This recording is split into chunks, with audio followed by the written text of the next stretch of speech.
The battle of the Android flagships begins. Samsung's Galaxy S24 series marks the company's first major foray into on-device AI. It's using its own generative AI model to power things like translations, summaries, and even photo editing. Now, the company squeezing AI into its devices is not a surprise. After all, AI is the hottest trend this season. The thing is, AI and computational photography have long been areas where Google has dominated, and they're major selling points for the Pixel phones. I don't think of Samsung as a software company, but it has made superior products to Google in the past, like its built-in photo editor for Galaxy phones. So even though I have my doubts, I wanted to find out whether Samsung's relatively new AI skills can outsmart Google at what Google does best. Can the S24 series' Galaxy AI and camera features topple the Pixel 8 Pro?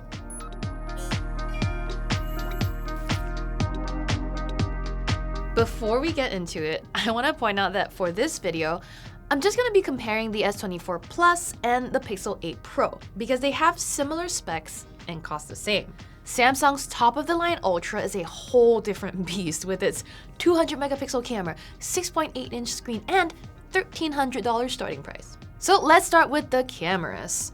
Now when it comes to smartphone cameras, my heart has long belonged to Google's Pixels. What the company is able to achieve with its software more than makes up for any shortcomings in hardware. Over the years though, Apple and Samsung have caught up in their computational photography, and it's become harder and harder to pick a favorite among the three. Last year, Google gained a slight edge when it introduced this magic editor that lets users manipulate their photos in more complex ways without too much difficulty. With the S24's, Samsung is also rolling out a tool that does basically the same called Magic Editor. Yeah, the same name. Weirdly, Samsung has actually had a legitimately good built-in photo and video editing tool in its Galaxy devices forever, and its editor has consistently been better than Google's. So in this S24 versus Pixel 8 Pro face-off, I want to see which of the two is superior. So we're going to quickly compare the Magic Editor experience on the Samsung S24 Plus over here on the right and the Pixel 8 Pro on the left. These pictures were taken by each phone's respective cameras. So we're going to hit the edit button on both. And then they all have their little Magic Editor icon on the bottom left. I'm going to try to remove, or actually move, this little steeple thing at the top. It's a fairly easy task. Shouldn't be too difficult. Now I'm supposed to tap and hold selected area to move or resize. So I'm gonna bring them both down to the stairs. So bringing them down. Now with the Google one, I can maybe resize it. And I somehow have a wine champagne bottle. I can also do the same on Samsung's. So let's see. So over here on the Google side of things, we got rid of that part of the structure. The generative AI really did fill in the sky quite naturally, and there's different options to play with if you like. Now we're going to take a look at Samsung's. It's really quite fun to do this, but for Samsung's, you got kind of a remnant over here. So if you remember what I did, I just kind of scribbled on both, and their AI decided what the outline was going to be. So it's clear Samsung still has a bit of a stray component left behind, whereas I think Google's is not perfect, but it's much closer. Now, on to the actual photo and video taking experience. The S24 Plus and Pixel 8 Pro both have 50 megapixel main sensors. But while Samsung's wide and telephoto cameras are 12 and 10 megapixels sharp respectively, both of those on Google come in at 48 megapixels. More importantly, the Pixel has more of an optical zoom at 5 times, while the S24 Plus's is just 3 times. That is very clear when you look at the viewfinders of the respective phones. All right, so on my right here, I have the Pixel 8 Pro, and on the left is the Samsung S24 Plus. As you can see, their camera interfaces are just slightly different. Google did earlier this year try to make its interface a bit more simplified by bundling all of the video tools under the video toggle next to the camera at the bottom there. And Samsung's just stuck to its traditional video and photo as different modes options. It does hide a lot of the features away under more taps, but that is probably something you wouldn't mind if you're a longtime Samsung user. So I've enabled every sort of intelligent / AI-based feature on the camera app I can on this S24 Plus, and really all it's giving me is this best shot sort of guide on the screen, which doesn't do much. It's very similar to, I guess, Google's Horizon Leveler thing on the right. But gone is what I used to think of as scene optimizer, which is where the phone actually detects what you're shooting and sort of tries to fix things on the fly for you, like saturation or contrast levels. One thing that's worth noting here is how you can see the zoom length options available on each phone. The Pixel 8 Pro clearly has a few more options. It's 0.5, 1, 2, and 5, whereas the Samsung S24 Plus only gives you 0.6, 1, and 3. The differences between samples from either phone were usually so minute that I had to zoom in extensively to even spot differences, beside the more obvious things like color temperature or exposure. Now, in general, like I said, the differences were so minor. I could really only tell Samsung's pictures apart from the pixels because the Galaxy phones tend to still come with a more yellow or green tint.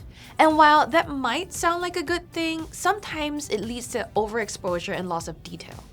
As I suspected, and as per usual, Google's phones really did much better in low light. In fact, when I was shooting things like buildings or other structures, the Pixel 8 Pro tended to be a bit more consistent about keeping lines intact. Meanwhile, Samsung seemed to prioritize brightness at the expense of detail, and a lot of the low-light shots came out a little soft in the dark sky or in areas that I wanted to see what was in the shadows. Now, the S24 flagships come with new AI powers in 4 main areas: messages, recorder, notes, and photo editing. For this video though, I want to focus on the things that Samsung and Google both offer. That's things like summarizing transcriptions for voice recordings or Magic Editor for photos. Now, I already covered Magic Editor, so let's take a closer look at the transcriptions on the recording apps. So we're going to quickly check out the interpreter mode on Samsung and Google's phones. Over on the right, I have the Samsung S24 Plus, and on the left, I have the Pixel 8 Pro. Samsung's system only supports about 13 languages, whereas Google's has a whole lot more. Google's auto mode is just kind of strange. So let's just switch over to manual mode and have a bit more of a controlled scenario here, just to minimize all of that confusion and see how that goes. Okay. 你觉得这两家电话的特异功能或特别功能，会让你要买那电话吗？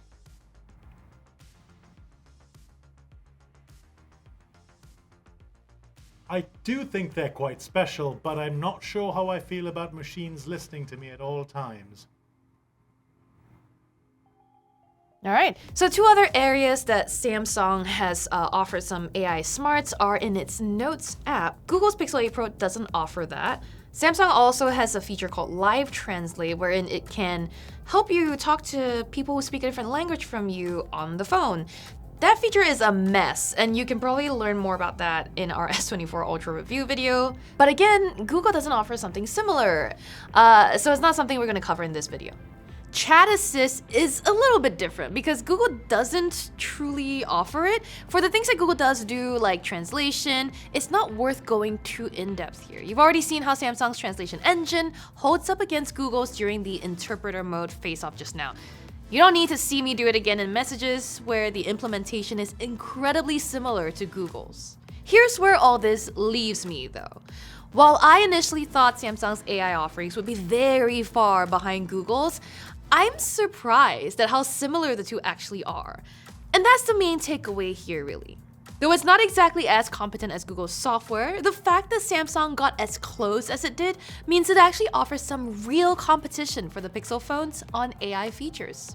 I was fully prepared to be underwhelmed by Galaxy AI, but maybe I should have given Samsung a little more credit. I guess the moral of the story here is never to underestimate a gigantic electronics company's ability to produce decent AI features, especially in 2024. For our in-depth review of the S24 Ultra, go on over to our channel for that video. Or you can also go over to Engadget.com. And make sure you come back or subscribe for all the news out of the world of consumer technology.